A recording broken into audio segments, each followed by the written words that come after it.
Bonsoir et bienvenue dans ce plateau spécial référendum constitutionnel 21 septembre 2025. Le plateau spécial aura quelques grands repères, plateau spécial dans la continuité des premiers plateaux que nous avons connus depuis la matinée sur la chaîne nationale. La RTG, la maison mère, comme on le dit, ce n'est pas nous flatter, ça correspond à une réalité. Les chroniqueurs sur le plateau sont en train de partager leur sourire, comme quoi le sourire est contagieux. Merci à vous. Donc, quelques grands repères de cette émission. D'abord, la Direction générale des élections, c'est le grand centre d'intérêt de cette soirée électorale. Parce que tout se passe là-bas. C'est la Direction générale des élections, c'est elle qui s'est occupée de l'organisation de ce référendum. Et donc, le focus sera mis sur la Direction générale, selon ce qu'on a appris tout à l'heure avec, avec le service communication de la DGE. La directrice générale des élections fera une déclaration dans quelques minutes. Suivront ensuite certains observateurs, les observateurs de la CEDEAO, de la francophonie, de l'Union africaine et les différentes fêtières de la société civile guinéenne. Donc tous ces observateurs interviendront en tout cas dans ce plateau spécial soirée électorale. Nous aurons aussi l'Observatoire national autonome de supervision du référendum, l'ONASUR, c'est une création nouvelle et qui a en charge l'observation de la régularité du scrutin que nous venons de connaître. Et puis, si le temps nous le permet, certains de nos correspondants régionaux, préfectoraux et même certains reportages, certaines interventions au niveau de la ville de Conakry seront proposés à nos aimables téléspectateurs. Nous vous dirons aussi exactement où en est le processus à ce stade, au moment où nous émettons sur ce plateau de la radio-télévision guinéenne. Nous vous dirons exactement où en est le processus. Et puis nous reviendrons donc sur le déroulement du vote, comme vous l'avez suivi du reste tout au long de la journée sur nos antennes. L'ouverture des bureaux de vote à 7 heures, le comptage des voix, la centralisation dans les sièges des communes avec les CACV, c'est les commissions administratives de centralisation des votes, la remontée des résultats des communes rurales vers les chefs-lieux, et puis nous aurons aussi un invité de parcours. C'est pas n'importe qui cet invité, c'est Mamadi Troa Kaba. Il est juriste et il est membre influent de la société civile et c'est un ancien commissaire de la CENI. Donc c'est pas superflu de préciser qu'il est aussi facilitateur bridge. Monsieur Kaba, bonsoir. Merci d'avoir accepté notre invitation. Merci beaucoup. Ce plateau spécial est animé par le trio Idrissa Sissé. Bonsoir Idrissa. Bonsoir Khalil. Bonsoir, Mamadi Terna Kamisoko. Bonsoir Mamadi. Bonsoir Khalil. Bonsoir à tous. Et moi-même Ibrahima Khalil Diakité. Donc vous êtes les bienvenus dans ce plateau spécial. Dans ce plateau spécial, donc, comme je l'ai dit, le focus va être sur la direction générale des élections. Et d'un moment à l'autre, nous attendons l'appel, nous attendons le signal de la direction générale des élections. Donc, on a quelques collègues qui sont postés à ce niveau. Et donc, c'est avec eux que nous allons commencer. Mais nous avons déjà notre invité qui a accepté de nous honorer de sa présence. Mamadi Troa Kaba, encore une fois, bonsoir. Bonsoir, monsieur Diakité. Voilà, alors donc, on est tous des citoyens, on a tous plus ou moins voté, en attendant d'arriver tout à l'heure aux chroniqueurs. Une première question. Le début du vote, comment l'avez-vous vécu aujourd'hui, ce matin historique du 21 septembre 2025? Encore une fois, merci pour cette invitation. Vous avez bien dit ce jour historique parce que c'est un jour qui vient s'ajouter à d'autres. Il est bon de rappeler que nous sommes à notre 5e référendum. Et donc ce jour vient allonger la liste des journées référendaires que la Guinée a connues. Et donc, je voudrais dire que personnellement, j'ai fait le constat que le vote s'est déroulé, en tout cas là où j'ai voté, s'est déroulé sans problème. Je me suis acquitté de mon devoir civique, de mon droit aussi citoyen. Donc pour dire qu'il s'est passé dans des conditions paisibles. Et je l'ai dit déjà, c'est un jour qui s'ajoute à d'autres parce que nous aurons le temps d'en parler. Parler du référendum, c'est demander au peuple de se prononcer sur une question d'intérêt national. Et donc, c'est une consultation directe du peuple. Et ce qui fait, disons, référence à la démocratie directe. Comme nous savons, les deux démocraties se complètent. La démocratie directe qui vient en complément de la démocratie représentative. Il n'est pas tout le temps donné aux représentants du peuple d'agir au nom du peuple. Sur certaines questions d'intérêt national, il est question que le peuple lui-même se prononce, d'où cette consultation populaire. Et donc, surtout quand il est question de référendum. Tout à fait, tout à fait. Donc, c'est justement, je voudrais mettre ce parallèle d'ores et déjà que nous avons les deux qui se complètent. La démocratie représentative qui permet aux représentants d'agir en lieu et place du peuple, et parce qu'ils en ont la légitimité, ils en ont disons, ils ont reçu ce mandat, donc cette délégation. Ils agissent au nom du peuple, mais sur d'autres questions qui ont une certaine importance, envergure, donc sur un sujet d'intérêt national, il est la possibilité donnée exclusivement au peuple de se prononcer, d'où cette consultation directe. Donc, pour revenir à votre question, pour ce qui me concerne, la journée, je l'ai vécue de manière assez paisible. La même question pour les chroniqueurs, et si vous avez des commentaires et des questions, je commence par vous, Mamadi Tema. Bon, une question d'abord avant peut-être d'analyser un peu la journée. M. Kaba, lorsque le 21 septembre a été annoncé par décret du chef de l'État, il y avait beaucoup de doutes parce qu'organiser une élection, notamment un référendum, ça demande assez de moyens en termes de logistique, en termes d'autres choses. Mais aujourd'hui, on peut dire que ça y est, le référendum s'est tenu. Est-ce que c'est un grand pas aujourd'hui qui est franchi par la Guinée dans le cadre du retour à l'ordre constitutionnel? Oui, absolument. Ça, je réponds d'abord par l'affirmatif avant de donner un contenu. Oui, c'est un pas parce que qui parle de retour à l'ordre constitutionnel parle forcément de l'adoption de ce statut de l'État. Parce qu'un État, à l'image de toute autre personne morale, a besoin d'un statut. Et ce statut pour l'État, c'est bien la Constitution. C'est sur elle que repose la Constitution. Elle est la loi suprême. Et vous comprenez qu'on parle de période transitoire, de période exceptionnelle. Pourquoi? Parce que ce n'est pas une vie constitutionnelle. Donc le retour à l'ordre constitutionnel, obligatoirement, s'opère par l'adoption d'une constitution. Celle qui existait a été suspendue et il faut impérativement une nouvelle constitution pour qu'on puisse parler d'un retour à l'ordre constitutionnel. Donc pour ce retour-là, comme je l'ai dit, c'est un impératif que cette adoption ait lieu pour ce retour à l'ordre constitutionnel. Maintenant, les conditions d'organisation, nous allons en parler pour voir ce qui a dû se passer. Oui, alors, M. Kaba, je crois que je vais poser la question aussi. Pour la journée, on reviendra sur ça. M. Kaba, on parle beaucoup plus de particularités de ce vote.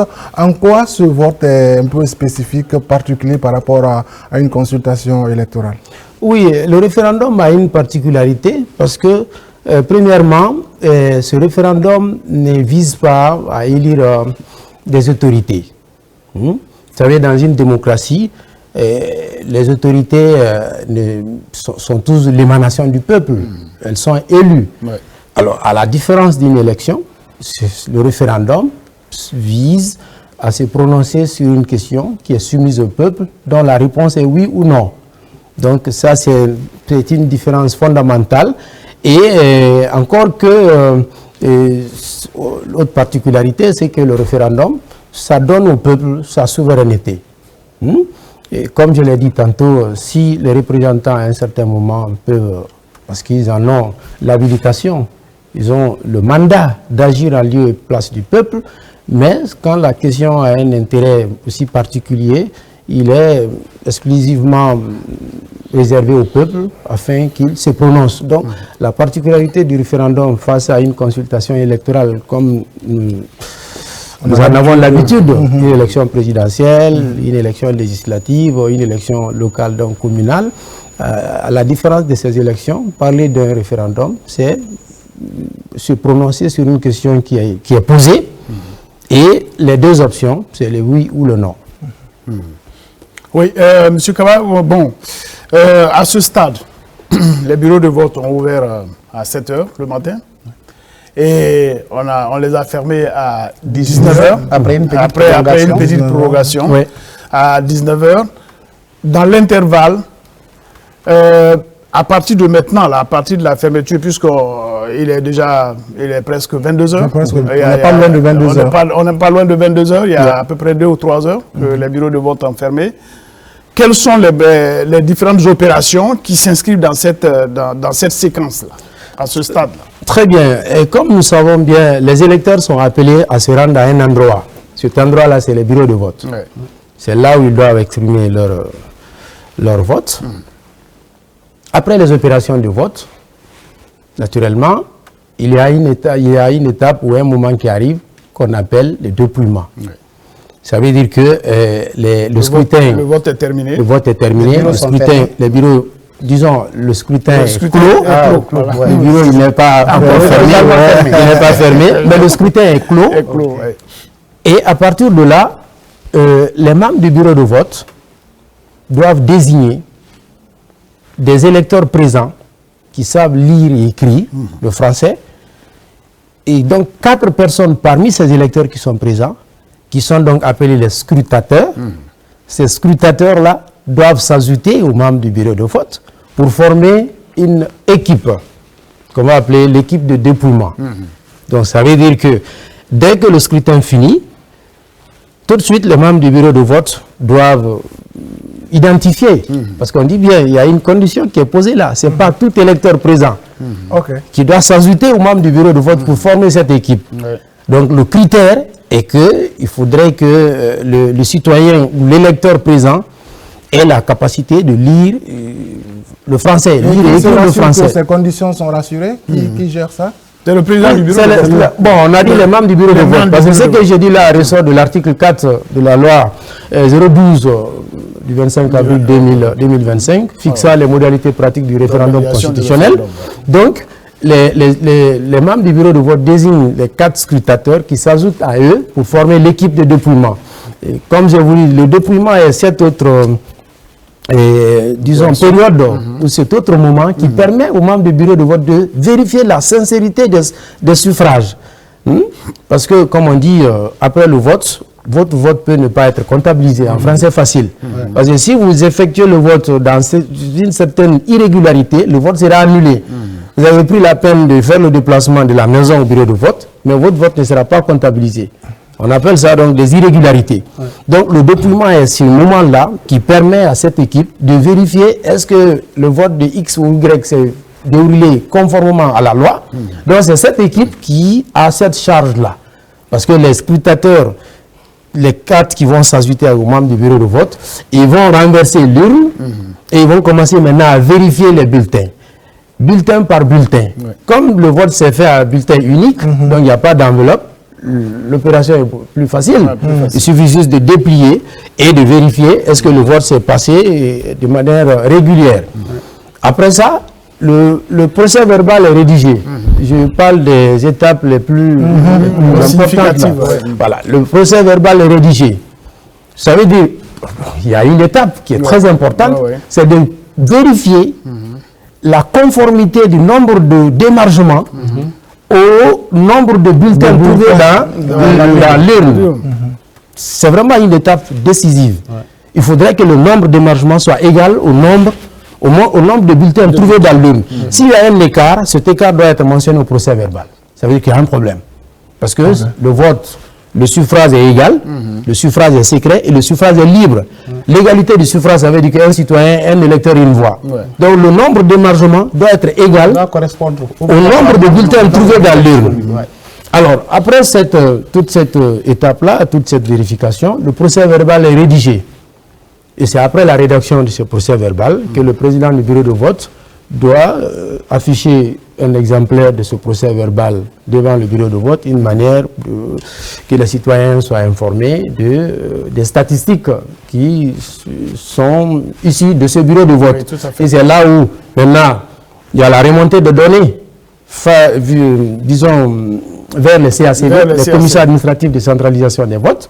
Il y a d'autres étapes, notamment le dispatching des exemplaires de procès-verbaux, mais comme je l'ai dit de manière un peu ramassée, on va vers le CACV, et le CACV reçoit les procès-verbaux contre un récépissé qui est donné au président du bureau de vote. Il y a un récépissé de dépôt du procès-verbal du bureau de vote qui est délivré par la CACV, la commission administrative de centralisation des votes, au président du bureau de vote. Parce que c'est le président du bureau de vote, accompagné des deux assesseurs, qui doivent acheminer le procès verbal du bureau de vote vers les CACV.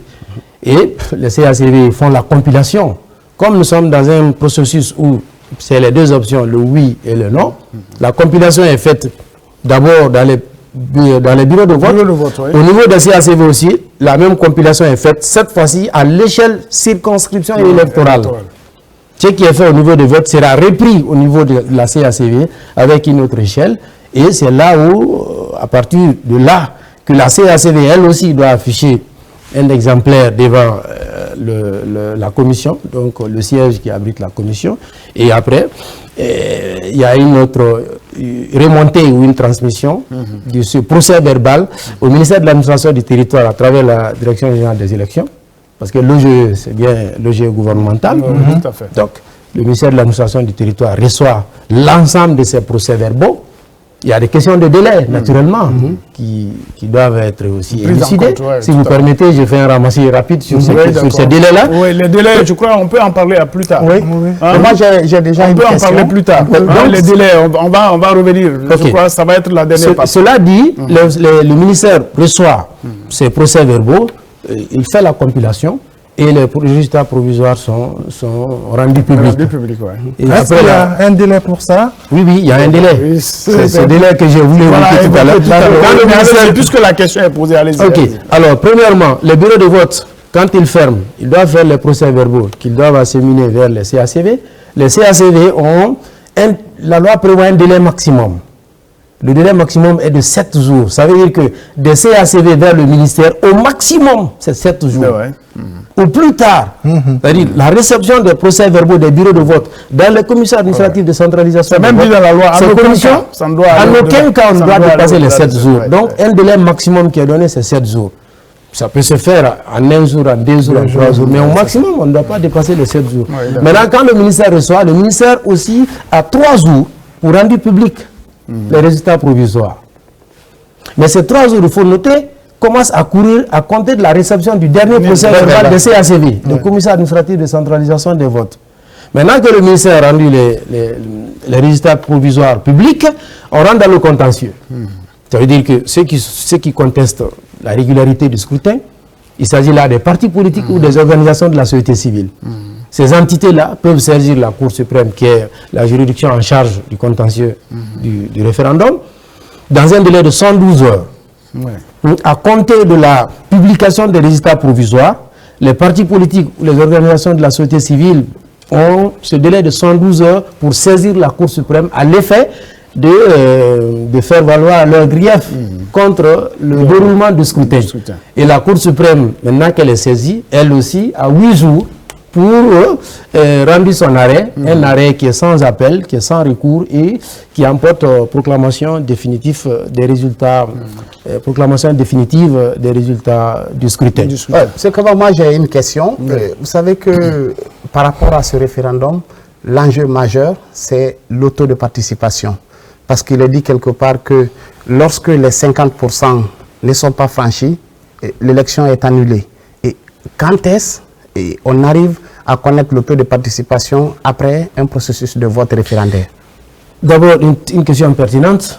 le taux de participation n'est rien d'autre que le résultat qu'on obtient en faisant le rapport du nombre de votants sur le nombre d'inscrits multiplié par 100.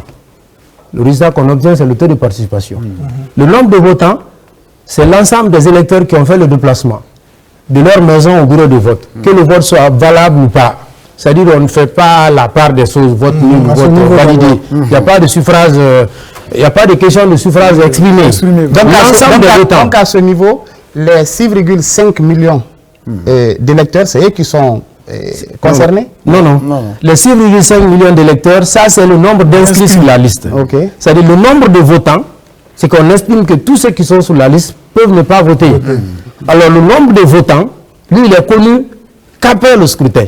Mais le nombre d'inscrits sur la liste est connu depuis très longtemps. Donc, on fait le rapport, nombre de votants sur le nombre d'inscrits sur la liste électorale, multiplié par 100 nous donne le taux de participation. Mais sauf que la précision que vous avez apportée ne s'applique pas à ce processus-là. Non, ne s'applique pas à ce processus. Pourquoi? Parce que ce que vous dites là, le pourcentage qui est indiqué dans le projet lui-même n'est pas encore adopté. C'est après l'adoption du projet que les futurs référendums doivent satisfaire cette exigence-là. Le constituant prévoit les 60% de taux de participation pour que le scrutin référendaire soit pris en compte. Valable. Oui, voilà. Mais comme on le sait, le texte il n'est pas encore adopté. C'est après l'adoption du texte que cette exigence est de mise. Ça veut dire que dorénavant, un référendum doit recueillir ce taux de participation de 60% pour qu'il soit pris en compte. C'est vrai, la question de la légitimité... Par contre, à l'inverse de sa question, il y a deux options. Voilà, soit elle est, comment on appelle ça, la nouvelle constitution est adoptée ou elle ne l'est pas. Au cas où elle ne l'est pas, là aussi, il y a une autre procédure. La seule exigence qui est posée là, c'est que le oui ou le non doit remporter la majorité absolue. Oui, tout à fait. C'est la majorité absolue. Et la majorité absolue, c'est simple, c'est la moitié plus ou moins 1. Dès qu'on franchit la barre de 50%, on est dans la majorité absolue. Et donc, si c'est dans le sens, l'un ou l'autre sens, le texte est adopté ou il est rejeté. Mais comme je l'ai dit, c'est un projet. Ça, c'est vous faites allusion au contenu du projet de nouvelle constitution. C'est quand la constitution va être adoptée que cette disposition devient la norme supérieure, la norme suprême. Absolument, voilà, comme je l'ai dit tantôt, tout comme à l'image de toute personne morale, l'État a besoin d'un statut, ce statut c'est la constitution. J'ai voulu dire que le taux de participation est quand même un critère très important, parce qu'il détermine la légitimité. Justement. Et c'est là où il faut quand même voir le constituant, le CNT, a pris soin de tenir compte de cette exigence-là pour qu'un référendum, ce n'est pas que le suffrage exprimé qui doit être le critère, mais aussi il faut faire attention au nombre d'inscrits sur la liste qui a participé au scrutin. Et ce nombre-là, comme je l'ai dit, il est déterminant parce qu'il permet de faire le rapport et de savoir le taux de participation. Donc, le taux de participation est un critère fondamental parce qu'il permet d'asseoir la légitimité du texte ou voilà, de la question qui a été soumise à référendum. Ouais, donc, à l'intention de nos millions de téléspectateurs et d'auditeurs même, vous suivez une soirée spéciale sur la chaîne mère, la RTG. Nous émettons de Conakry, pour ceux qui nous suivent dans les 4 coins du monde. Et nous avons un invité de parcours, c'est M. Mamadi Troa Kaba. Il est juriste, il est un membre influent de la société civile, ancien commissaire à la CENI, facilitateur Bridge. Et pour animer ce débat, je suis accompagné de Idrissa Cissé et de Mamadi Terna Kamisoko. Nous attendons d'un moment à l'autre le signal de la Direction générale des élections. Il faut le préciser, tout se passe, c'est là-bas le vrai centre d'intérêt. Et donc, il est prévu, en tout cas, selon le premier programme, le premier canevas que nous avons reçu de la DGE, il est prévu une déclaration de la directrice générale des élections d'un moment à l'autre. Il est aussi prévu la déclaration des différents observateurs, les observateurs de la CEDEAO qui sont arrivés. qui viennent participer, qui viennent observer ce scrutin, la francophonie aussi, l'Union africaine et puis en plus des fêtières de la société civile guinéenne. Donc d'un moment à l'autre, c'est eux qui vont prendre la parole dans ce plateau spécial, dans cette soirée électorale, pour essayer d'édifier un peu l'ensemble de nos compatriotes qui sont devant leur petit écran et leur poste transistor pour essayer de suivre un peu le développement de tout cela. Alors, Monsieur Kaba, il y a aussi d'autres questions. Bon, on est entre plusieurs hypothèses. Prenons l'hypothèse que le oui l'emporte. Si le oui l'emporte, on avait souhaité ramener ces questions un peu vers la fin, mais je crois qu'on peut les aborder. Au cas où le oui l'emporte, quelle va être la démarche qui s'impose à chacune des organisations, à chacun des acteurs qui participent à ce processus? Pertinente question. L'effet du oui, c'est-à-dire quand le oui passe, quels seront les effets? Oui. À mon sens, le tout premier effet, c'est que cette décision du peuple va imposer des obligations aux institutions ou aux organes de la transition. Parce qu'on est dans la charte, on parle d'organes de la transition. La première obligation, c'est celle qui va incomber au président de la République. C'est celle de promulguer le texte. Donc, ça veut dire qu'il n'a plus le choix. Ça devient un impératif pour lui. Le peuple s'est prononcé, il n'a aucun choix. C'est que ce n'est plus une faculté, il est tenu de promulguer. Parce que la promulgation, comme elle est définie, c'est l'acte par lequel le président de la République atteste la régularité de la procédure et ordonne l'exécution de la loi. Est-ce qu'il y a un délai pour le président? Non, malheureusement, ce délai, non. Comme vous le voyez, la loi référendaire ne le dit pas. Ne le dit pas. La loi référendaire, justement, la loi 012, fixant les modalités du référendum, ne fait pas allusion à ça. Mais ce qu'on peut déduire là, ça serait sans délai. Parce qu'en général, en droit, lorsqu'un délai n'est pas défini, on reste dans l'hypothèse que l'acte doit être posé sans délai. Ça, c'est l'obligation qui incombe au président de la République. Deuxième obligation, c'est celle qui sera du côté du gouvernement, à travers le secrétariat général du gouvernement. Ce serait l'enregistrement et la publication. Parce que la loi n'est opposable aux citoyens que lorsqu'elle est enregistrée et publiée au journal officiel. Donc le secrétariat général du gouvernement doit s'atteler à ce que cette loi fondamentale, cette constitution promulguée, soit enregistrée et publiée au journal officiel de la République. Après ça, ce serait du côté du CNT, le Conseil national de la transition, qui lui aussi doit s'atteler à élaborer les lois organiques. Le projet prévoit beaucoup de lois organiques. Tout à fait. Et comme on le dit, dans le bloc de constitutionnalité, les lois organiques font partie.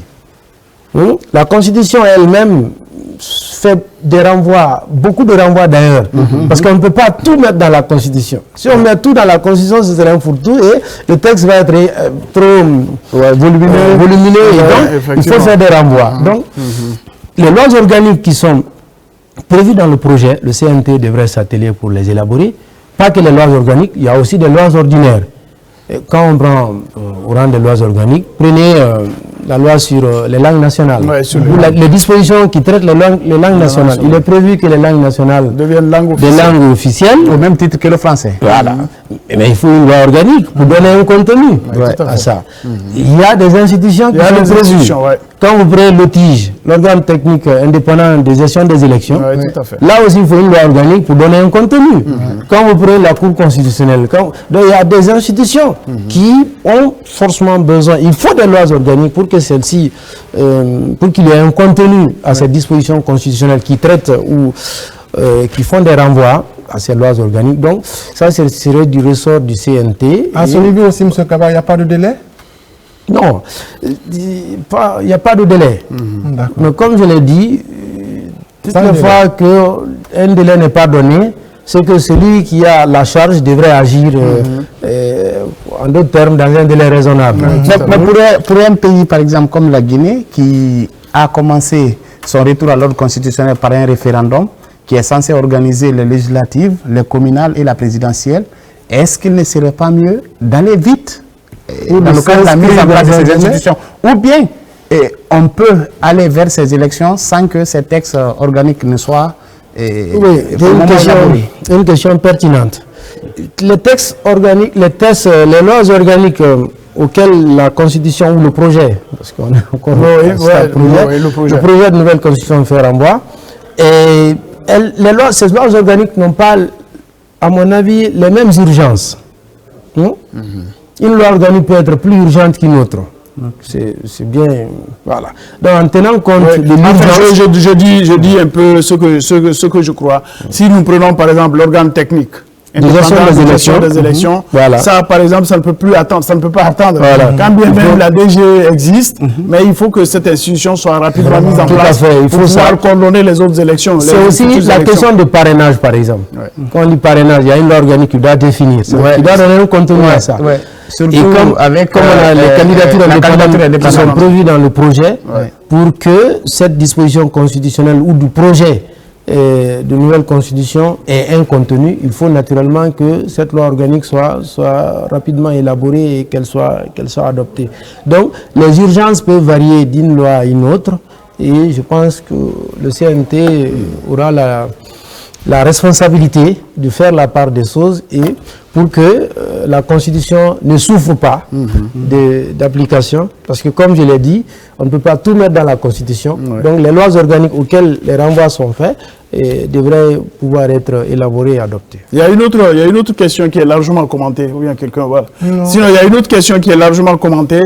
C'est que dans cette nouvelle Constitution, dans ce projet de nouvelle Constitution, il est prévu que si un gouvernement soumet à un référendum un projet constitutionnel qui est rejeté, le gouvernement démissionne. Donc certains ont vite fait de faire le lien entre cet aspect et le gouvernement actuel. Voilà, si la Constitution est adoptée, qu'est-ce qu'on fait? Est-ce que la loi, certains experts disent que la loi n'est pas rétroactive, mais d'autres prêchent le contraire. Non, je pense qu'à ce niveau, il y a entre guillemets, il y a un défaut de communication sur ça. C'est vrai, personnellement, j'ai été plusieurs fois interpellé sur le sujet, mais c'est des dispositions qui ne sont pas pour le moment opérationnelles, qui ne sont pas applicables. Il faut que le texte lui-même soit d'abord approuvé. Et après, maintenant, les futurs référendums, dès lors que le résultat est publié, quel que soit l'issue, que ce soit le oui ou le non, le gouvernement en fonction doit démissionner. Et cette démission ne peut être refusée. C'est que dit le projet. Oui, tout à fait. Voilà. Maintenant, peut-être, on a encore un peu de temps. On attend juste le signal de la DGE, la Direction Générale des Élections. Peut-être qu'on peut revenir sur certains grands aspects de cette Constitution. Moi, je voulais peut-être venir au bicaméralisme, parce que on a dit que maintenant, on est gratifié de la cohabitation. Voilà, on a deux institutions et le Sénat. Voilà. Oui. C'est pas très clair dans l'esprit de tout le monde. Bon, l'Assemblée, ça c'est plus ou moins connu, mais le Sénat, c'est pas très connu. Et le mode de désignation des membres du Sénat aussi est un peu complexe. Bon, je ne sais pas si vous avez pu parcourir le document et qu'est-ce qu'on peut en retenir. Pour les députés, par exemple, on a dit que on a inversé l'ordre des choses. C'est 2 tiers à l'uni nominale, 2 à l'uni nominale. 2 tiers, c'est ça, non? Oui, 2 tiers au scrutin majoritaire. Uni ou plurinominal, selon les cas. Voilà, c'est ça. Selon les cas. Parce que il faut aussi une loi organique pour définir tout ça. Supposons qu'une circonscription ait un seul député à élire, ça serait un scrutin majoritaire uninominal. Tout à fait. Et une autre circonscription a plusieurs députés, 2 ou 3 à élire, ça serait un scrutin majoritaire plurinominal. Ça veut dire que sur la liste, on verra le nombre de candidats qui est proportionnel au nombre de sièges réservés à la circonscription électorale. Voilà. L'avantage, c'est que maintenant, on fait obligation. Par exemple, ça fait un peu obligation à tous ceux qui veulent être, en tout cas futurs députés, d'avoir un ancrage territorial. Ça dit que c'est différent où les gens s'inscrivent sur une liste nationale et puis au prorata de ce que vous obtenez, vous avez le nombre de députés correspondants. Vous savez, quand on fait l'étude des modes de scrutin, on voit qu'il y a l'avantage et l'inconvénient. Quand vous comparez le scrutin majoritaire au scrutin proportionnel, au scrutin de liste à la représentation proportionnelle, il y a l'inconvénient et l'avantage. Le scrutin majoritaire, lui, il permet, disons, il donne à l'électeur sa souveraineté. Le scrutin majoritaire. Parce que est élu le candidat qui totalise le plus de voix. Donc ça permet à l'électeur de faire un vote utile. Alors que le scrutin de liste à la représentation proportionnelle, on fait un calcul pour trouver l'équivalent du nombre de suffrages obtenus parmi le nombre de sièges à pourvoir. Donc ça demande tout un calcul où on commence par déterminer le quotient électoral, ensuite on fait la répartition des sièges en fonction du nombre de suffrages que chaque liste a obtenu. Mais ce qui est important et que je voulais souligner, parlant du scrutin de liste à la représentation proportionnelle, généralement l'électeur est dépossédé de sa souveraineté, c'est le parti ou la liste indépendante, selon le cas, qui inscrit les candidats sur la liste.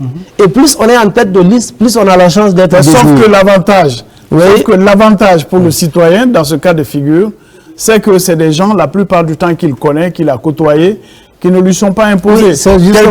Quelqu'un vit aux États-Unis, je dis un peu n'importe quoi, il est souvent en Belgique, et il est parachuté, il est sur une liste nationale. La liste nationale obtient un certain nombre de pourcentages. Parce qu'avec ça, l'électeur vote sur la liste. Personne ne le connaît. Voilà, l'électeur vote sur la liste, pour la liste. Il ne vote pas pour les candidats. C'est-à-dire c'est le bureau politique ou c'est le directoire qui définit l'ordre d'inscription des candidats sur la liste. Et on sait bien que plus on est à la tête de liste, plus on a la chance. Alors que le scrutin majoritaire, le candidat est utile, c'est-à-dire la personnalité du candidat compte. Oui, tout à fait. Ça permet un peu à l'électeur de faire un choix. Maintenant revenons à oui, allez-y. Vous avez demandé le Sénat. Après le Sénat, donc l'Assemblée, dans le projet, le Parlement, le Parlement est bicaméral. Ce bicamérisme signifie qu'à l'Assemblée, il y a le Sénat. Donc le Sénat, ce serait donc les sénateurs, de l'autre côté les députés, mais les deux feront à peu près les... Certes, il y a des compétences partagées. Ils vont se repartir les rôles, le rôle législatif. Tout à fait. Voilà. Et, comment? Mais les deux souvent participent au même travail, même s'ils le font séparément, mais ils doivent travailler sur les mêmes textes par exemple. Donc ça c'est un aspect important. Et souvent on parle du Conseil de la Nation. C'est souvent sur des questions où l'Assemblée nationale et le Sénat se retrouvent pour pouvoir décider. Oui, M. Kaba, avec votre permission, je crois que le village électoral est en ligne. Et nous avons un invité. Présentez-vous et vous êtes déjà à l'antenne, hein, si vous voulez. Oui, présentez-vous et puis allez-y, vous êtes à l'antenne. Bonsoir. Vous êtes architecte de la direction générale de l'éducation dans le cadre de la soirée spéciale référendaire organisée par la direction générale de l'éducation.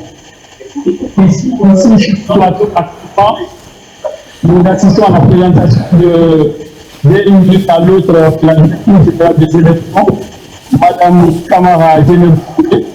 Après faire une déclaration importante, d'un moment à l'autre, elle parle.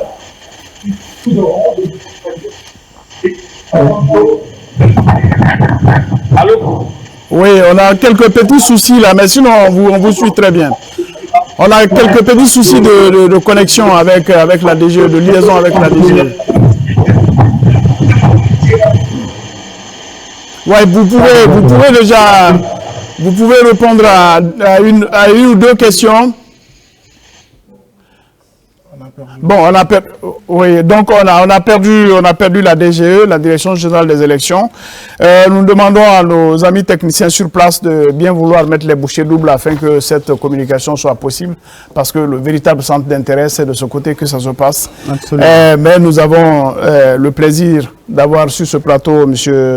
Mamadi Troa Kaba, qui est juriste. Oui, Idrissa. Oui, monsieur Kaba, vous parlez de cohabitation entre le Sénat et l'Assemblée nationale. Le plus souvent, ces deux institutions, quand les deux institutions doivent intervenir sur peut-être un même sujet, comment les deux parties sont départies? Comment les rôles sont répartis, je veux dire? Oui, tout ça, naturellement, devrait être beaucoup plus détaillées dans les lois organiques, mais aussi les règlements intérieurs que chacune des chambres pourrait avoir à la lecture du projet. Au village. Voilà, à la lecture du projet, c'est ce que j'ai pu dire. Monsieur Kaba, priorité au direct. Je crois qu'on a le village ou la DGE, je ne sais pas trop, mais on va vous rendre l'antenne. Le village, si vous nous suivez, vous êtes à l'antenne. Vous pouvez faire votre communication. Voilà, la DGE. L'ONASUR, la Cour suprême, les forces de défense et de sécurité, les observateurs nationaux et internationaux, ainsi que les organisations de la société civile et les médias publics et privés qui ont contribué chacun à son niveau à la bonne tenue du scrutin référendaire de ce jour. Je tiens à ce stade à adresser une mention toute particulière à la jeune et dynamique équipe de la Direction générale des élections qui m'accompagne au quotidien dans cette lourde noble mission par son dévouement, sa compétence et son esprit d'innovation.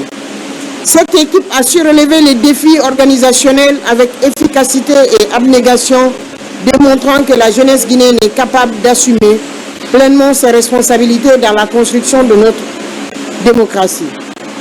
Mesdames et messieurs, chers concitoyens, comme tout grand rendez-vous démocratique, l'organisation de ce référendum n'a pas été sans défi.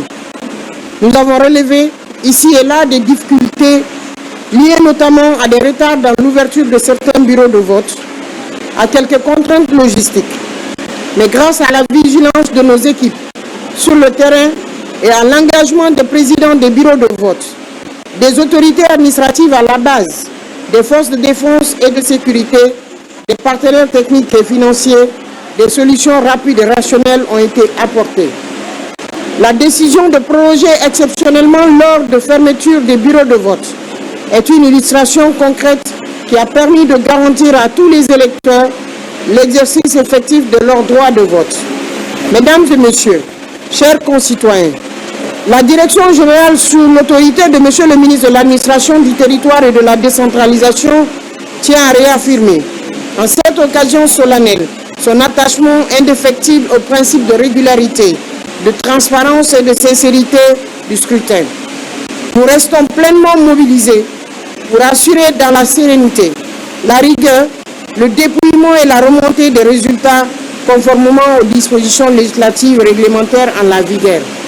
Cette soirée va continuer avec les centres de centralisation des votes et la proclamation progressive des résultats des différentes communes de notre pays. Nous allons ensemble découvrir, voir les résultats et proclamer ensemble tout ce qui s'est passé, répondre aux préoccupations, aux questions, aux inquiétudes qui ont été posées durant cette journée. La Direction générale des élections, par ma voix, tient à remercier la presse guinéenne, la presse internationale pour leur effort pendant cette journée, mais également pour les 3 journées consacrées à la synergie des radios privées et publiques de Guinée, mais également à la presse internationale d'avoir répondu présent pour accompagner notre pays dans le retour à l'ordre constitutionnel. En ouvrant cette soirée électorale, je lance un appel au calme, à la patience, au respect mutuel, afin que le processus engagé se poursuive dans un climat de responsabilité et de confiance. Je tiens à rappeler également que ce scrutin s'est tenu sans blessés, sans violence, sans bagarre. Tout a été fait dans la paix par la grâce divine d'Allah que nous remercions, à qui nous confions notre pays durant ces 2 jours pour nous permettre de continuer à finaliser notre travail sous sa clairvoyance et sa grâce divine. Vive la démocratie guinéenne, vive la République de Guinée, je vous remercie. La directrice générale des élections, Madame Kamara Djenabo Touré, qui vient donc de livrer le contenu de sa déclaration à la suite donc de la fermeture des bureaux de vote depuis 19h. Il faut rappeler que ce vote a été donc prolongé 1 heure, compte tenu de certaines choses qui ont été observées sur le terrain. Et Madame Kamara Djenabo Touré, à quand on pourrait s'attendre exactement pour les premières tendances des résultats venant des communes? Merci beaucoup, M. Ndoye. Nous venons d'ouvrir cette soirée spéciale référendaire 2025, qui est une première. Sachez simplement que nous sommes ensemble jusqu'au petit matin. Les résultats commencent à remonter au niveau des chefs-lieux des communes.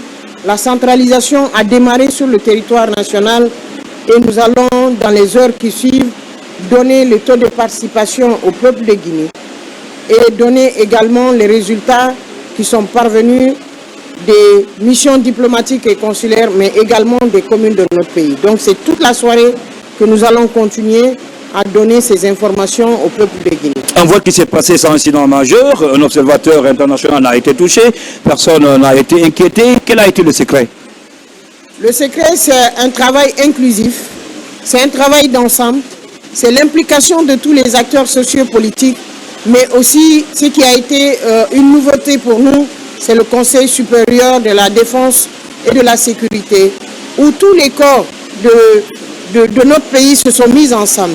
Les forces de sécurité, la police, la gendarmerie, la douane, l'éco-garde, la protection civile, tous ont travaillé ensemble, des moyens étaient mobilisés, mais il faut comprendre que durant tout le processus, les plateformes de la société civile ont travaillé, ils ont été impliqués, les partis politiques ont été impliqués également, l'ensemble des citoyens ont trouvé leur compte et c'est ce qui fait qu'aujourd'hui, nous avons un scrutin sans blessés, sans violence, mais un scrutin dans la paix et dans la quiétude sociale pour une première dans notre pays. Oui, pour une première dans notre pays. Merci, Madame Kamara Djenabo Touré, directrice générale des élections, pour avoir livré cette déclaration et pour avoir donné le ton à cette soirée donc spéciale référendaire, vous l'avez donc rappelé, qui va nous conduire jusqu'au petit matin. À tout moment, les résultats, les premières tendances de ce vote référendaire peuvent tomber d'un moment à l'autre. Bien sûr, il faut préciser que ça sera des premières tendances de communes. À vous, en tout cas, tout à l'heure, on va se reprendre d'un moment à l'autre, Madame Kamara Djenabo Touré. Merci. Merci d'être passé donc sur ce plateau. La soirée référendaire va se poursuivre. Tout à l'heure, il sera question de recevoir un de nos premiers invités avec Aboubacar Kevin Silla. Il a si bien dit, eh bien, la jeunesse guinéenne peut désormais prendre sa responsabilité à main. Ça a été un moment fort de notre vie démocratique. Les témoignages en disent long, avec les observateurs nationaux, les plateformes de la société civile guinéenne qui se sont regroupées autour d'une synergie dénommée l'œil du citoyen, les observateurs internationaux, la presse étrangère internationale, donc la presse nationale avec cette synergie des radios, des médias, d'État, privés, les radios rurales, la RTG, les télévisions et radio-télévisions donc privées de Guinée. Tout ce cocktail de médias donc, qui ont permis de remonter toutes les informations depuis l'ouverture des bureaux de vote jusqu'à cette heure. Et la soirée va se poursuivre, je le disais donc à l'entame dans mon introduction.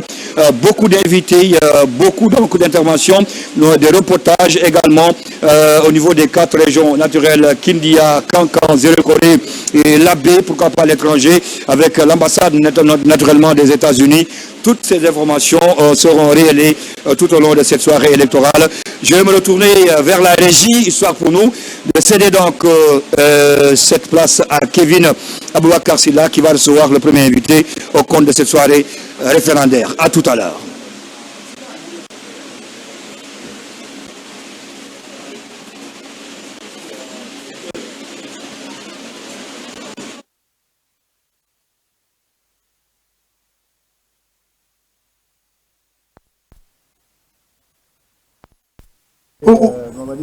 Oui, je crois. On a suivi tout à l'heure la directrice générale des élections qui a rendu hommage vraiment au peuple de Guinée, à la maturité politique du peuple de Guinée.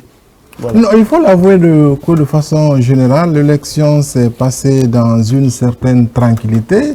Elle-même, elle n'a pas oublié de mentionner cela, mais après, il faut saluer l'engagement et la détermination de cette direction qui tient tout de même à informer le peuple de Guinée de tout ce qui va se passer, parce que c'est vrai, les citoyens se sont déplacés, on est allé mettre l'enveloppe dans l'urne, on a envie de comprendre, après on le disait à l'entame de cette édition, on a envie de comprendre quelle va être la suite, à savoir qu'il y a une direction qui a plusieurs personnes qui sont impliquées dans le processus, qui sont en action pour nous donner les informations à temps réel, nous remonter les informations à temps réel. Et comme elle a si bien souligné, d'ici peut-être le matin, on aura probablement quelques résultats. Oui, oui, je pense qu'il faut d'abord saluer le travail déjà fait, même s'il reste beaucoup. Et ce qu'il faut reconnaître, c'est que la Guinée revient à ses vieilles habitudes. Parce que avant, c'est le ministère de l'administration du territoire qui organisait les élections et on revient vers cette initiative. Parce que dans la période 2009 jusqu'à 2020, je crois, c'est un organe indépendant qui organisait les élections en République de Guinée, la CENI, et qui avait une sorte de participation entre le pouvoir, l'opposition et puis la société civile. Mais avec l'administration du territoire. Avec ce qui se passe aujourd'hui, le gouvernement qui décide de prendre la responsabilité sur lui d'organiser les élections, et pour le moment, la fierté est que on a aujourd'hui une dame qui est qui a la tête de cette direction générale, qui capitalise quand même plusieurs années d'expérience dans la gestion des élections. Ce sont des choses qu'il faut saluer. On avait des doutes parce que quand on confie souvent certaines responsabilités à certains acteurs de l'administration, on a des doutes. Est-ce qu'ils pourront relever le défi? Et je pense que est-ce que l'efficacité va suivre? Mais pour le moment, ce qu'on voit sur le terrain, je pense que en dépit de quelques problèmes qui ont été constatés, notamment le retard dans l'acheminement. On a un autre invité sur le plateau de la DGE, je crois. On va revenir tout à l'heure à la DGE.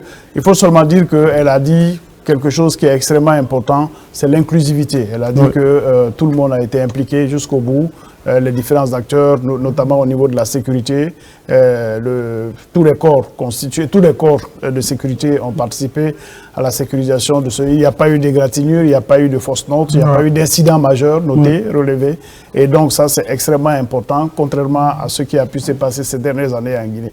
Donc la DGE, si vous nous suivez, vous pouvez reprendre l'antenne pour le prochain invité. Sinon, nous vous céderons l'antenne à tout moment. Monsieur Kaba, on vient de suivre la première déclaration de la directrice générale des élections et elle a rendu à César ce qui appartient à César. Elle a félicité ses équipes elle-même et puis elle a rendu hommage vraiment au peuple de Guinée qui est encore dans la maturité. Oui, je pense que c'est un discours auquel il fallait s'attendre. C'est l'organe gouvernemental qui a piloté le processus. Donc, je trouve que le discours, il était attendu. En tout cas, je ne m'attendais pas à un discours différent. Et comme je l'ai dit, en tout cas personnellement, de ma maison au bureau de vote, je suis allé faire le vote sans observer de problème. C'est ce que je puis dire. Pour Mohamed Terna, je vais vous revenir parce que vous n'aviez pas terminé votre développement. On attend d'un moment à l'autre la DGE, la Direction Générale des Élections, vous pouvez vous manifester à tout moment. L'antenne vous sera remise instantanément.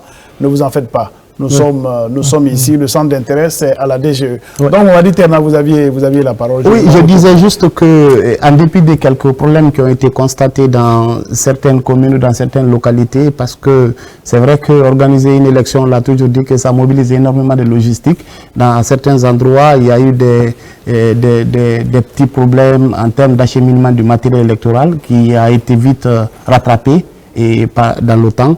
Moi, je pense que globalement, il faut saluer l'engouement qui était derrière cette élection, la mobilisation qu'on a constatée dans beaucoup de bureaux de vote, que ce soit à Conakry et à l'intérieur du pays, parce qu'on a des équipes qui sont déployées un peu partout sur le territoire national. Je pense que, comme elle a souligné dans son discours, l'impressionnante mobilisation des services de défense et de sécurité a également aidé à sécuriser l'ensemble du processus électoral, ce qui fait qu'aujourd'hui, sur l'ensemble du territoire national, ce qui fait que pratiquement, il n'y a pas eu d'incident. C'est rare quand même que la Guinée organise une élection de ce genre, que sur l'ensemble du territoire national, il n'y ait pas eu d'incident et signalé que ce soit par les médias nationaux ou internationaux. Je pense que ça montre une nouvelle fois la maturité du peuple de Guinée. Ça montre que par rapport à la gestion du processus électoral, on est en train d'atteindre un niveau qu'il faut apprécier. Et préserver surtout.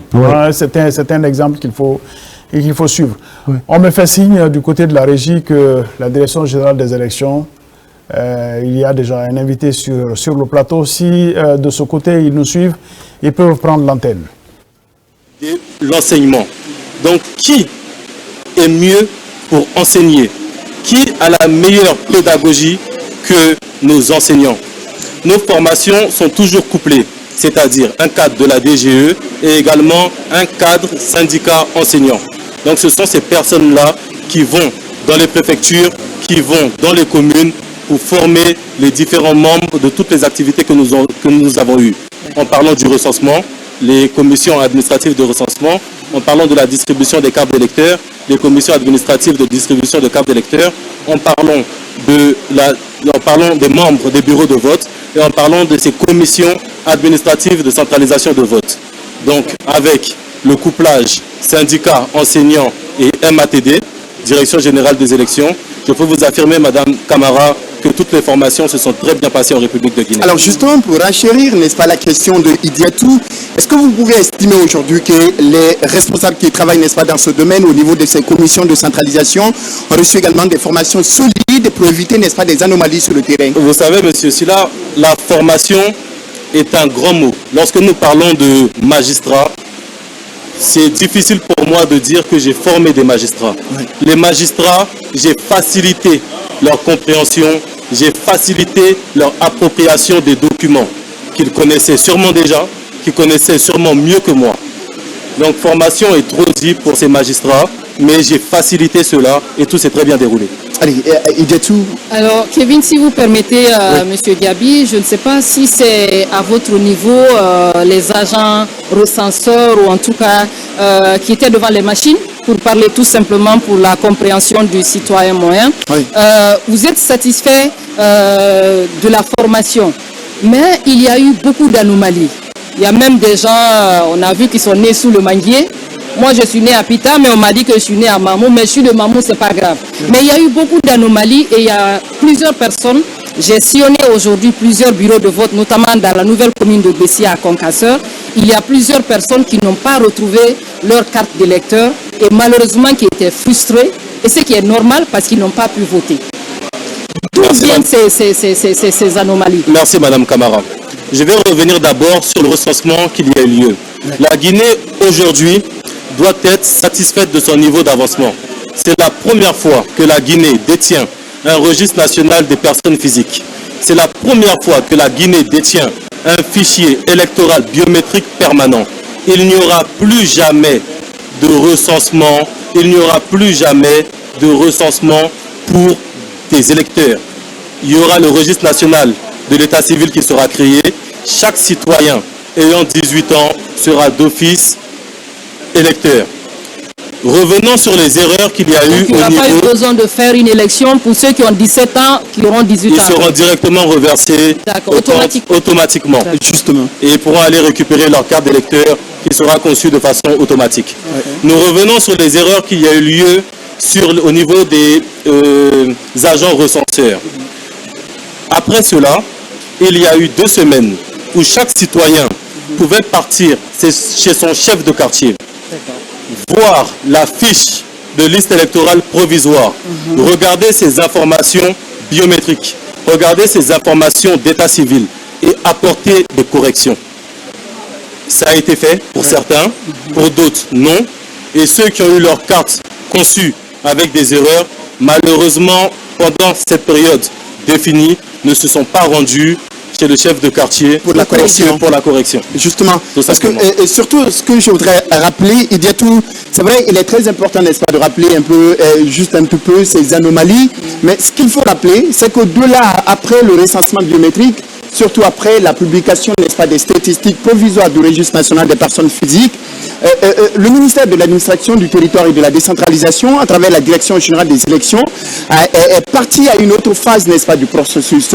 C'est la phase de contrôle, de vérification, de gestion du contentieux sur les listes électorales provisoires. Donc, il y avait un délai qui était là et que les citoyens qui étaient, n'est-ce pas, qui se sont retrouvés, n'est-ce pas, dans ce cadre-là, avaient la possibilité justement de corriger, mais malheureusement, ils n'ont pas fait cette correction. Pas de souci. Allez. Gaussou Kader Gabi, peut-être, je ne sais pas. Idiatou, vous avez une question pour lui? Pour le moment, ça va. Pour le moment, ça va. Hein. Et peut-être, on va parler justement, on a écouté tout à l'heure Madame la directrice qui est revenue un peu sur la journée d'aujourd'hui. Elle s'est félicitée, elle a félicité également l'ensemble de la population guinéenne par rapport donc à la sérénité qu'elle a observée dans le cadre de ce processus. Dans quel état d'esprit vous vous trouvez? En ce soir de veille du scrutin référendaire, moi ainsi que tous mes collègues de la Direction Générale des Élections, nous sommes, je dirais, comblés, puisque nous avons un comité opérationnel de commandement qui centralisait toutes les remontées via le centre d'appel, disponible 24 heures sur 24, 7 jours sur 7. J'étais à ce niveau et les remontées étaient vraiment mineures. Pour des élections en République de Guinée où il n'y a ni incident majeur, c'est vraiment à souligner. Donc tous ces petits problèmes ont été réglés.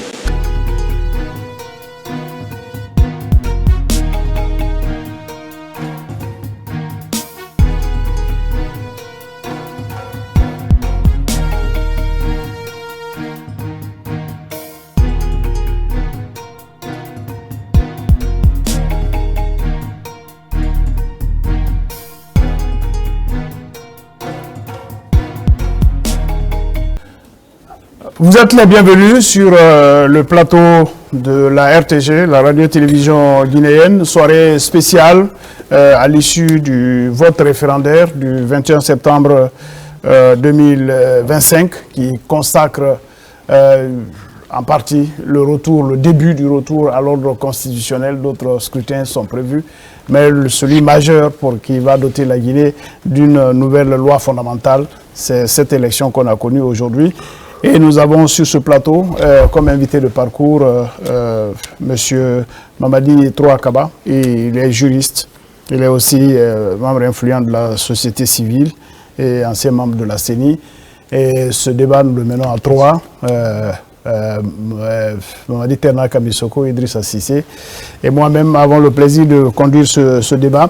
Et donc, on a dit que le centre d'intérêt, c'est toujours encore la DGE, la Direction Générale des Élections. À tout moment, après ce premier plateau, à tout moment, il peut prendre l'antenne s'il y a du nouveau de son côté, parce qu'on a entendu la directrice générale annoncer que les premières tendances pourraient être données, les premiers résultats pourraient être donnés. Donc, nous revenons à notre invité. Une question vous avez été posée. Théma, vous voulez... C'est Idrissa qui avait posé, c'était vous? Oui, moi je vais poser une question. Voilà, une question. Oui, par rapport à ce référendum, on a vu qu'il y a une mobilisation internationale aux côtés de la Guinée avec la présence de certains observateurs. Et il y a pour l'instant, on n'a pas...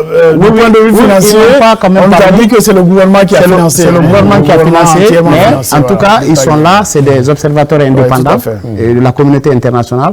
On a vu aujourd'hui qu'il y a l'OIF qui est en Guinée, il y a l'Union africaine, il y a la CEDEAO. Est-ce que ça veut dire aujourd'hui que la présence de ces observateurs crédibilise davantage le processus référendaire en Guinée? Ou alors, comment est-ce qu'on peut l'interpréter? Voilà. Oui, en effet, il faut dire que dans un processus électoral, plusieurs acteurs interviennent. Ce n'est pas que l'OGE qui organise les élections, il y a beaucoup d'autres acteurs qui interviennent. Et chacun des acteurs a un rôle à jouer. Maintenant, pour la crédibilité, pour asseoir l'intégrité du scrutin, pour d'abord vérifier, évaluer et établir cette crédibilité-là, on a forcément besoin de la présence des observateurs. Pas qu'internationaux, mais aussi des observateurs nationaux. Parce que c'est les deux. Des observateurs nationaux, des observateurs qui viennent des institutions régionales ou sous-régionales. Donc, leur présence est un gage de crédibilité. leur rapport, parce que c'est la différence qui pourrait exister entre nous, individus, qui vont faire des constats, et ces observateurs qui sont accrédités, parce qu'on n'est pas observateur parce qu'on veut l'être. Il y a une accréditation qui est donnée. La DGE, c'est elle qui accrédite les observateurs. Quand vous arrivez, vous devez être là-bas pour au moins avoir cette accréditation. Il y a un code de bonne conduite. La dernière fois, j'ai écouté la directrice parler de ce processus-là. Donc, ces observateurs, ils sont reçus, ils ont une accréditation et ils doivent maintenant sillonner. Et après leur observation, il y a un rapport qui est fait, ils font ils donnent leur point de vue. Et donc, ce point de vue-là est à prendre en compte parce que ça voudrait dire que l'organe qui organise les élections a un avis. Les observateurs aussi donneront leur avis. Le souhaitable est vraiment que ces observateurs constatent que le scrutin s'est passé dans des conditions assez paisibles, acceptables, comme on aime souvent le dire, qu'aucun scrutin ne peut être à 100% parfait. Ce n'est pas l'apanage que de la Guinée, ça c'est partout. Mais il y a des irrégularités qui peuvent être mineures et des irrégularités qui peuvent être majeures ou assez graves. Donc la présence des observateurs, pour revenir à votre question, est vraiment un gage de crédibilité parce que ça serait fait entre nous. Et le regard externe pour évaluer et pour donner un avis, ce regard-là, on en a besoin. Le processus a besoin pour sa crédibilité. Et comme j'ai voulu dire, il y a beaucoup d'autres acteurs qui interviennent. On ne peut pas parler d'une élection, par exemple, sans la sécurisation, comme vous le savez. Et cette sécurisation, c'est la gendarmerie, le haut commandement de la gendarmerie, c'est la police. Donc c'est un acteur. Enfin, même l'armée aussi, sur les frontières quand même. Oui, parce que les frontières, pour le laps de temps, les frontières restent fermées. Tout à fait. Voilà, donc on ne peut pas parler d'élection sans eux, leur participation. C'est vous les médias. La directrice, elle saluait le rôle très déterminant que les médias ont joué. Ça veut dire qu'un processus électoral ne peut pas se faire sans vous les médias. C'est les magistrats. Les magistrats jouent un grand rôle. D'abord, ils doivent présider le CACV, mais aussi c'est les magistrats qui sont chargés du contentieux. Quand on constate les irrégularités, à qui on fait face, c'est à la Cour suprême. On ne peut pas parler d'élection sans argent. Il faut des fonds. Le ministère de l'économie et des finances. Donc il y a plusieurs acteurs qui interviennent. Parmi ces acteurs-là, il y a aussi des observateurs. Ces observateurs-là, comme on dit, ils n'ont pas de voie délibérative ou d'immixtion dans le processus. Ils viennent, ils observent. Mais leur avis compte. Leur avis compte. Ce qu'ils donneront comme rapport d'observation, ce rapport-là devrait être pris en compte, pas seulement que pour la remise en cause du processus, mais pour améliorer les prochaines élections, les prochains scrutins. Une observation est toujours suivie par un rapport d'observateur est toujours suivi par des recommandations. Il y a des recommandations qui sont formulées pour dire que sur ce pan-là, sur ce angle-là, sur ce plan, sur ce volet-là, il y a eu tel manquement. La prochaine fois, ces aspects-là devraient être pris en compte. Donc, la présence, encore une fois, des observateurs nationaux ou internationaux autour du scrutin est un gage de... Maintenant, pour renchérir peut-être par rapport à ça, la Guinée qui décide d'elle-même de faire venir pour que les observateurs viennent constater ce qui se passe sur son territoire par rapport à ce référendum. Vous qui êtes ancien commissaire à la CENI, vous êtes acteur de la société civile très influent, vous êtes juriste. Quel regard portez-vous sur cette volonté quand même de la Guinée à faire venir des observateurs internationaux pour s'assurer de la sincérité du vote? Oui, donc la volonté n'est seulement que celle de vouloir faire les opérations dans la transparence. Si on ne veut pas la transparence, ça veut dire qu'on va fermer la porte aux observateurs. Ouais. Si on ne veut pas que le scrutin soit crédible, soit vraiment jugé intègre, l'intégrité du processus, on fermera la porte aux observateurs. Donc ouvrir la porte aux observateurs, ça veut dire que cette volonté s'inscrit dans le sens de vouloir d'un processus transparent d'un processus intègre et un processus crédible.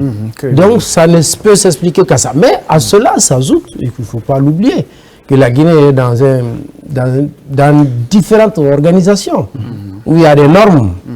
Il y a des normes. La CEDEAO, dans chaque État membre où un processus électoral se déroule, la CEDEAO, en principe, je dis bien en principe, sauf cas de situation exceptionnelle, doit déployer des observateurs dans cet État-là. C'est aussi le cas de l'Union africaine.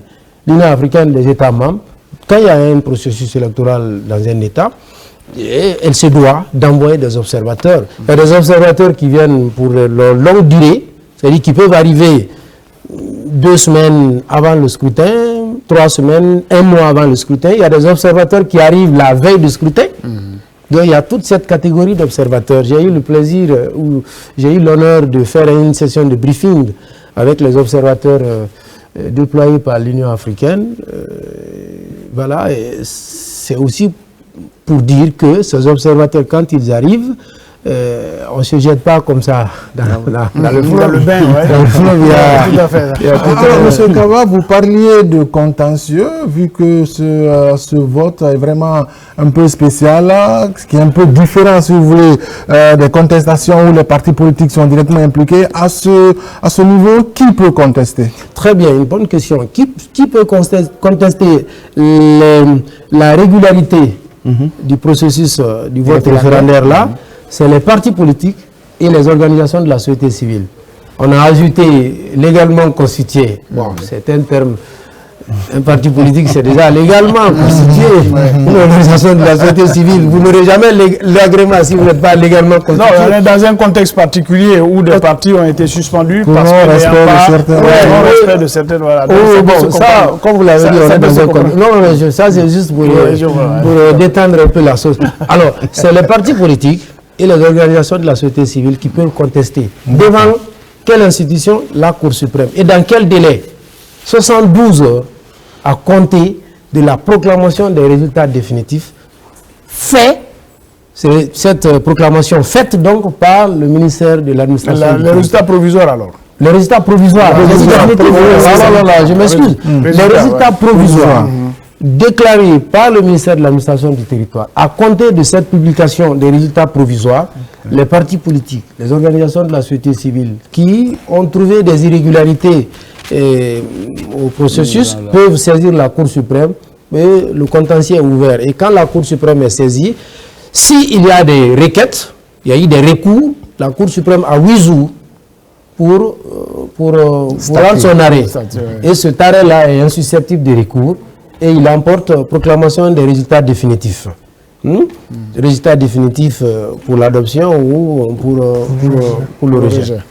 Donc la contestation, c'est du ressort des partis politiques et des organisations de la société civile contre les résultats provisoires publiés par le ministre de l'administration du territoire dans un délai de 72 heures à compter de cette publication.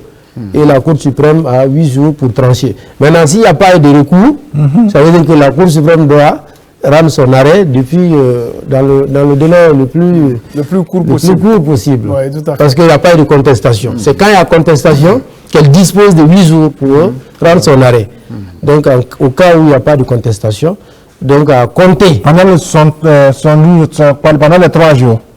Non. En fait, après la proclamation des résultats provisoires, les partis politiques ont 72 heures, je vous dis. Donc après les 72 heures, s'il n'y a pas de contestation, la Cour suprême peut rendre le même jour ou le lendemain. Voilà, parce qu'il n'y a pas de contestation. Il n'y a pas de, comme on dit, il n'y a pas de contentieux. Il n'y a pas de contentieux. Mais c'est s'il y a contentieux que la Cour dispose d'un délai maximum de 8 jours pour trancher.